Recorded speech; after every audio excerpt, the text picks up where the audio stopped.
நீங்க வெட்கப்படணும். ஒரு தாத்தாவா இவ்வளவு பெரிய ஆளா இருந்தோம் உங்க சொந்த பேத்தி மேல கையை நீட்டுறீங்க. அவளை இவ்வளவு கேவலமா ட்ரீட் பண்றீங்க. திடீரென்று அந்த அறை முழுவதும் அமைதியானது. இதுவரை அதியமான் முன்னின்று தைரியமாக பேச யாரும் துணிந்ததில்லை. யாரும் இப்படி பேசியதும் இல்லை. இங்கே ஒரு சாதாரண டெலிவரி பாய் புகழ்பெற்ற கோடீஸ்வரனுடன் வாக்குவாதம் செய்து கொண்டிருந்தான். பரதேசி, என் தாத்தா கிட்ட எதிர்த்து பேசுவியா நீ? இன்னொரு வார்த்தை பேசினா உனக்கு கொன்னுடு. தீரஜ், அவனை போக விடு. தன் தாத்தா ஏன் இப்படி சொல்கிறார் என்று தீரஜுக்கு புரியவில்லை. ஆனால் தன் தாத்தாவுக்கு கீழ்ப்படுவதை தவிர அவனுக்கு வேறு வழி இல்லை. அதியமான் சர்வாவை தலையிலிருந்து கால் வரை விசித்திரமாக பார்த்துவிட்டு வேதிகாவிடம் சொன்னார். வேதிகா, இந்த பையன் யாரா இருந்தாலும் என்னவா இருந்தாலும் நீ கண்டிப்பா இவனை தான் கல்யாணம் பண்ணி ஆகணும்.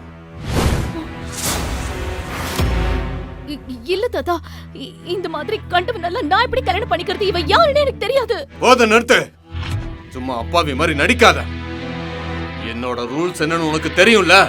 எந்த பிரச்சனையும் பண்ணாம மரியாதையா இப்பவே கல்யாணம் பண்ணிக்க. இல்ல தாத்தா, நான் இந்த பிச்சைக்காரனை கல்யாணம் பண்ணிக்க மாட்டேன். நான் கல்யாணமே பண்ணிக்க மாட்டேன். முழு வீடியோவை பாக்கெட் FM தமிழ் யூடியூப் சேனலில் கண்டு மகிழுங்கள்.